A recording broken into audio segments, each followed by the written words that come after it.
Non. Je pourrais pas plus le fermer. C'est comment? A murder investigation being launched into the death of another Russian on British soil.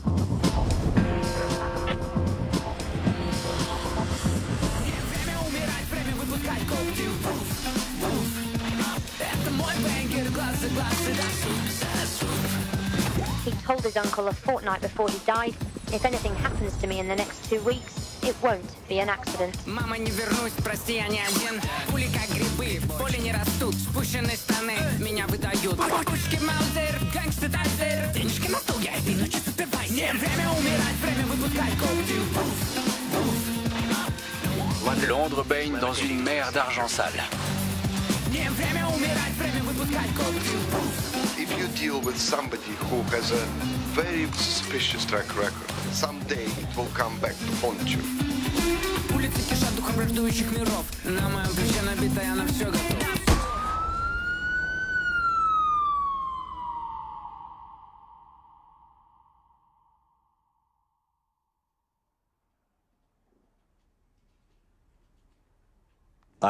J'ai lu les 7 articles publiés par BuzzFeed.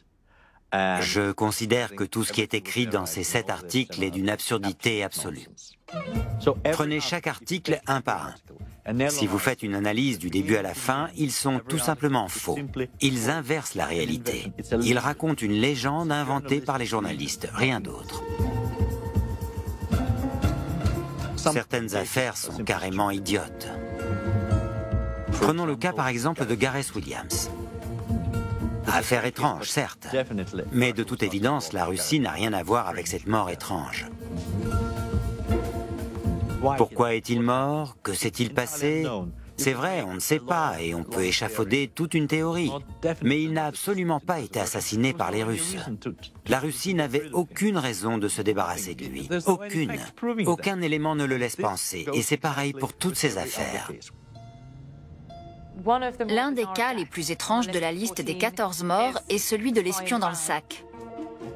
Un mystère extraordinaire qui a captivé le public pendant des années. Les Anglais adorent les énigmes policières. Agatha Christie, les grandes révélations. C'est le colonel Prune dans le salon avec le chandelier. Gareth Williams travaillait comme décodeur au MI6. Apparemment, dans les mois qui ont précédé sa mort, il enquêtait sur des réseaux russes de blanchiment d'argent. Il a été retrouvé mort dans des circonstances très suspectes. Le corps de Gareth était dans un sac de sport qui était dans la baignoire de son appartement. Le sac avait été cadenassé de l'extérieur et la clé du cadenas se trouvait sous son corps, à l'intérieur du sac. J'ai été contacté pour examiner la scène de crime. Je suis assez petit, flexible et de taille similaire à Gareth Williams.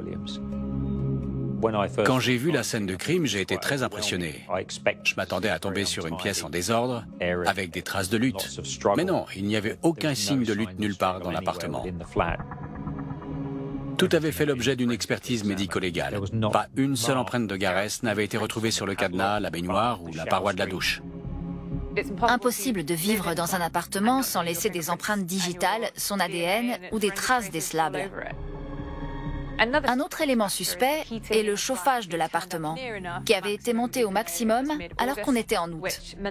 Donc le corps s'était tellement décomposé qu'il était impossible d'effectuer un test toxicologique particulier pour déceler un empoisonnement ou pour déterminer la cause réelle de sa mort.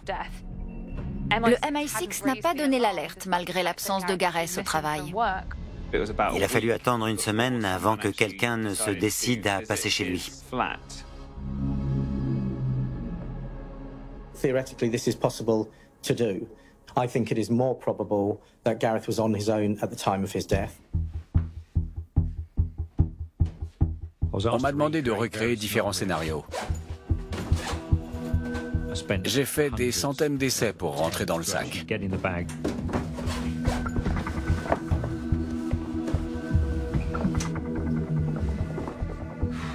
On ne peut pas entrer dans le sac ou dans la baignoire sans laisser des empreintes digitales et de l'ADN.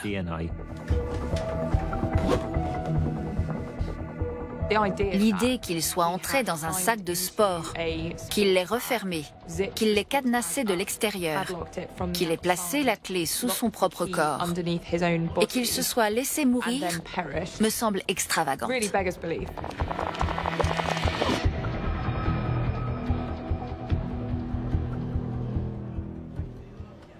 Je pense que les enquêteurs ont fait de leur mieux pour aller au fond des choses. Je ne pense pas qu'un lien ait été établi entre cette affaire, les Russes ou l'espionnage international. Peut-être qu'un ou deux journalistes ont choisi de faire ce rapprochement. Des gens de BuzzFeed peut-être, ou des journalistes d'investigation. Je ne décris pas leur travail ni leurs conclusions, mais je pense que leur opinion n'est pas vraiment partagée. De mon point de vue, celui d'un enquêteur de police, il n'existe aucune preuve qui suggère que les Russes soient impliqués dans la mort de Gareth.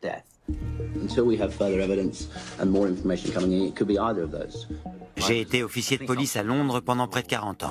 J'ai occupé tous les postes, d'inspecteur jusqu'à celui de détective en chef surintendant.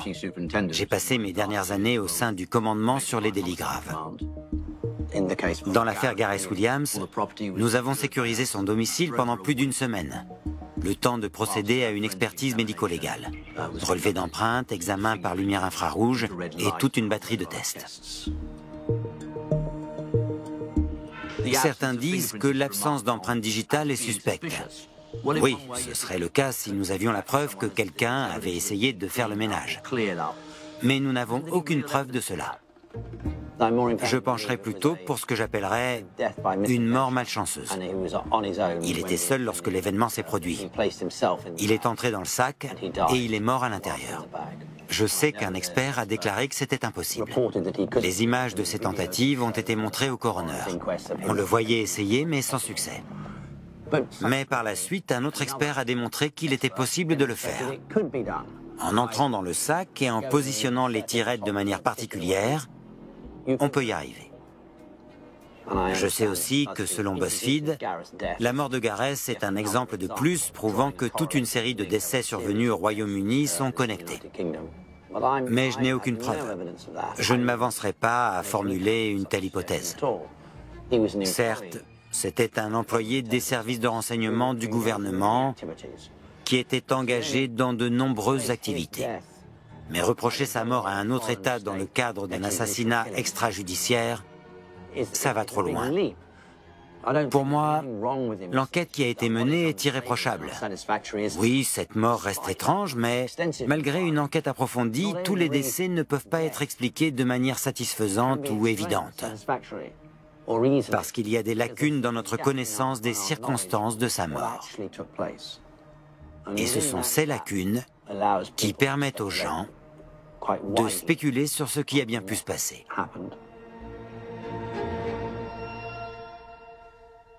Que pensez-vous de la théorie de BuzzFeed? 14 personnes, parmi lesquelles Scott, ont peut-être été assassinées sur le sol britannique par des Russes. Une théorie ne vaut pas des preuves factuelles. Oui, 2 Russes ont bien été retrouvés morts sur le sol britannique. Mais BuzzFeed n'a jamais prouvé que des Russes avaient tué Scott. En revanche, si une nouvelle enquête était ouverte, cela ferait éclater toute l'affaire. Les membres de sa famille et moi, nous ne pouvons pas faire notre deuil tant que nous ne connaissons pas la vérité. La police nous a complètement laissés dans le brouillard. Mes filles ne voulaient pas que je fasse cette interview avec vous, mais moi, je trouve que c'est un honneur. Je suis sûre que vous ferez de votre mieux pour dire la vérité.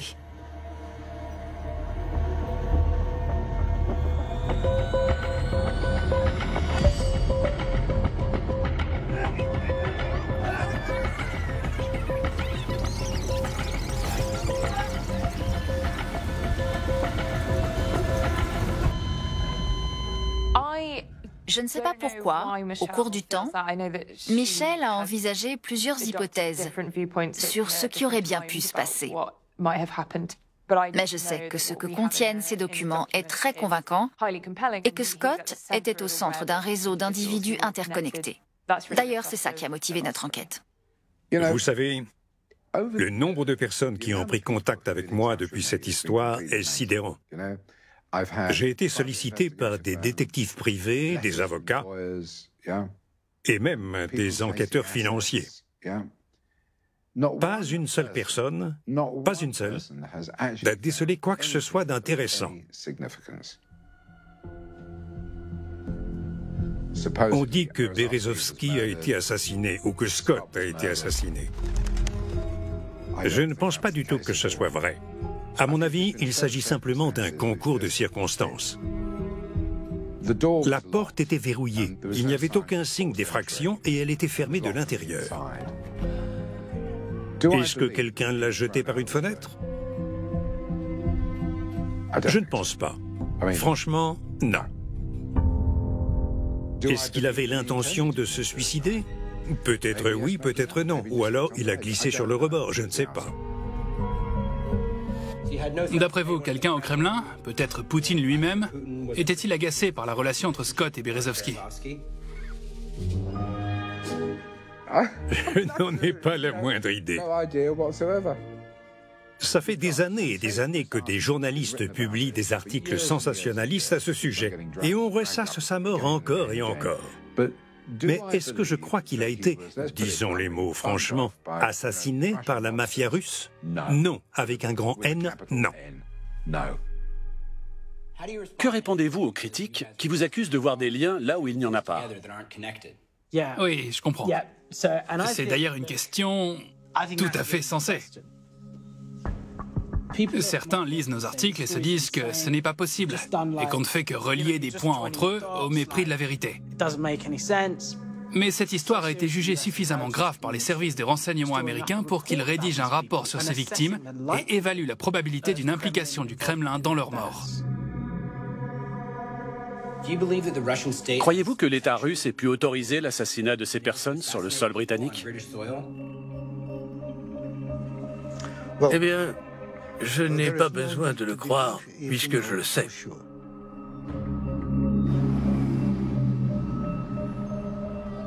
These are the London offices of ex-MI6 officer Christopher Steele, who compiled the Donald Trump dossier, which contains unverified allegations that Russian security officials have compromising material on the president-elect. Le dossier que Christopher Steele a rédigé est devenu un objet politico-médiatique aux États-Unis. Mais quand on le lit, il faut bien savoir que ce n'est pas ce qu'on appellerait des renseignements sûrs. Les sources de Steele sont aussi diverses que leur niveau d'accès et leur niveau de confiance. Federal prosecutors have laid out a clearer picture of flimsy and potentially biased sourcing in the dossier. Steele has defended his work, claiming it was raw intelligence that needed further vetting, but that his sources were solid. Mais mon avis en tant que professionnel ayant passé du temps à Moscou et ayant travaillé sur le renseignement russe, c'est que les informations contenues dans le dossier sont parfaitement cohérentes avec le type d'activités dans lesquelles les services secrets russes sont impliqués. Si vous voulez une réponse brute de ma part sur ces 14 décès, je dirais que les 2 tiers d'entre eux ont un lien avec la Russie et la moitié avec le gouvernement russe. Le problème que nous rencontrons quand nous enquêtons sur ces morts suspectes, c'est que nous sommes confrontés à des méthodes qui sont différentes des nôtres. Le Kremlin ne dispose pas sur ce genre d'opération d'un contrôle aussi absolu que ce qu'on pourrait imaginer. En Russie, le Kremlin, les services secrets, les oligarques et la mafia, tout est mêlé. Donc, quand on enquête sur ces différentes entités, il est parfois très difficile de démêler et d'identifier leurs motivations propres dans l'une ou l'autre de ces morts suspectes. Certaines affaires sont plus limpides que d'autres, comme le cas de Litvinenko. C'était une situation inhabituelle et une méthode d'assassinat très inhabituelle. Mais la mort de Berezovsky peut s'expliquer de nombreuses manières. Il n'y a pas de mobile étatique évident. Ce n'est pas facile d'y voir clair quand on est face à un amalgame informe qui regroupe les oligarques, le Kremlin et les services de renseignement. Quand on a publié la première fois, on a été dégoûtés de voir que personne ne réagissait. Mais lorsque l'affaire Skripal est arrivée, tout a changé du jour au lendemain. Tonight, Sergei and Yulia Skripal are in a critical condition in hospital here in Salisbury. Sergei Skripal, un ancien espion russe, et sa fille ont été empoisonnés dans les rues de Salisbury. L'État russe a pris pour cible un transfuge et sa fille en répandant un agent neurotoxique soviétique, le Novichok. En ciblant ces deux personnes, le Kremlin a exposé sans discernement des centaines de citoyens britanniques à une arme de guerre interdite par des traités internationaux, une arme de destruction massive. Et le pire, c'est que le poison a été ramassé par deux malheureuses personnes qui fouillaient des poubelles. Et l'une d'elles est morte. Il a fallu que ça arrive. C'est invraisemblable suite d'événements tragiques pour que tout le monde lise nos articles et se dise « ils avaient raison ». Ce qui était trop bizarre, c'est que personne ne nous écoutait. Et après l'affaire Skripal, tous nos articles ont été largement repris par les autres services d'information dans le monde.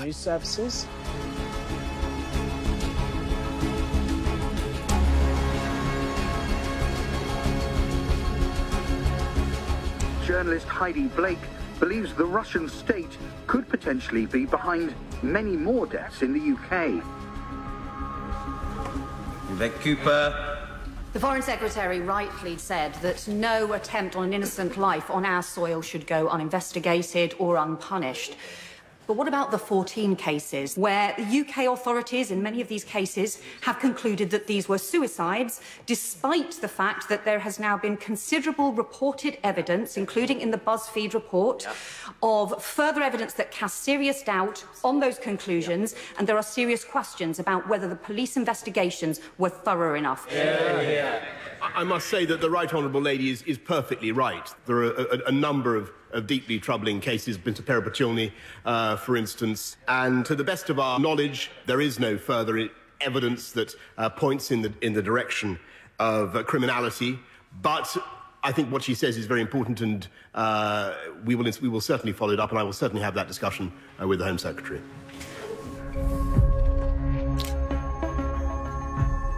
Il y a eu une réaction. La police a reçu l'ordre de réexaminer certains des décès évoqués dans les articles. Mais elle a conclu, circuler, il n'y a rien à voir. Ce qui est fascinant, c'est que juste après, le sujet est revenu dans le rapport sur la Russie. Ce grand rapport a été publié et il contenait des passages sur les morts suspectes liées à la Russie. Mr. Dominic Grieve. When the Intelligence and Security Committee of Parliament was reformed, we announced immediately that one of our priorities was to carry out an inquiry into Russia's covert activities and whether we had the appropriate responses to it. La Commission du renseignement et de la sécurité a mené une enquête sur la Russie. Nous voulions examiner l'ensemble des activités de la Russie. Nous voulions éviter de publier un rapport d'enquête illisible en raison des passages censurés. C'est pourquoi nous avons souhaité limiter les lignes noircies. Mais à mon grand regret, vous constaterez en lisant le rapport que des parties importantes ont été expurgées, et ce, dans des circonstances que je n'ai pas le droit de commenter. Ce rapport contenait clairement certains éléments qui auraient pu gêner le gouvernement à l'approche de l'élection. Nous avons fini par avoir des explications. Apparemment, il y avait tellement de choses à examiner qu'il était impossible de publier avant l'élection. Eh bien, ces explications, j'ai dit ce que j'en pensais à l'époque. Elles étaient bidons. Absolument bidons. Elles n'étaient tout simplement pas crédibles. Mais elles dénotent une volonté de contrôle anormale de la part du gouvernement Johnson. C'est d'ailleurs peut-être la meilleure explication possible à la manière si étrange dont a été censuré ce dossier. So I want to ask the Prime Minister about the extremely serious report by the Intelligence and Security Committee. It concludes that Russia poses an immediate and urgent threat to our national security. The Prime Minister received that report 10 months ago. Given that the threat is described as immediate and urgent, why on earth did the Prime Minister sit on that report for so long? Well, Mr. Speaker, actually, when I was Foreign Secretary, for the period that I've been in office, we've been taking the strongest possible action against Russian wrongdoing. Ces enquêtes ont-elles été rouvertes suite à ce rapport? Pas à ma connaissance. Attendez un instant.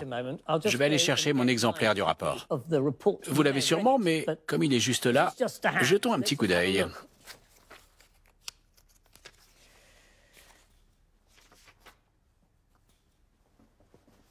Oui. Et voilà. Le rapport est parfaitement clair. Ça dit que nous avons fait une enquête, que nous avons reçu une réponse des services de renseignement, mais que cette réponse ne doit pas être divulguée. Cette réponse a été censurée. Donc c'est tout ce que j'ai le droit de dire en réponse à votre question. La réponse du gouvernement britannique à cette question s'arrête donc là. Oui. Selon leur point de vue, l'explication qui nous a été donnée devait être censurée pour protéger la sécurité nationale. C'est sur ce critère qu'ils ont pris leur décision. Ils étaient très clairs à ce sujet. Si le Royaume-Uni n'a pas transformé cette affaire en scandale international, c'est en partie pour ne pas réveiller la bête, la Russie. Des milliers de milliards de dollars qui arrivent dans ce pays proviennent de Russie. Et l'argent achète l'impunité. Personnellement, je trouve ça terrifiant. Londres baigne dans une mer d'argent sale. J'ai essayé d'attirer l'attention de nombreux régulateurs, responsables du gouvernement ou commissions parlementaires, mais sans qu'il y ait de conséquences. Pourquoi? Parce qu'il y a beaucoup de gens qui profitent. On aurait pu arrêter Poutine, mais au cours des 2 dernières décennies, les dirigeants occidentaux n'ont cessé de se rapprocher de lui, au lieu de prendre leur distance avec son gouvernement.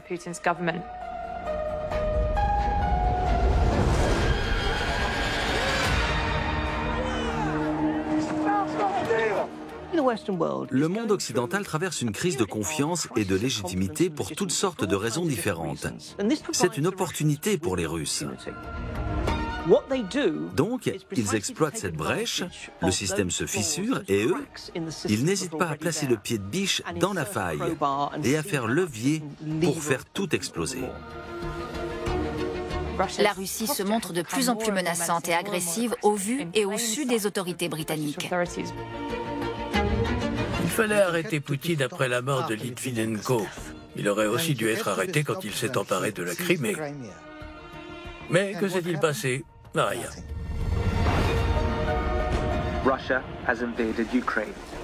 Il a eu l'impression qu'il pouvait faire ce qu'il voulait.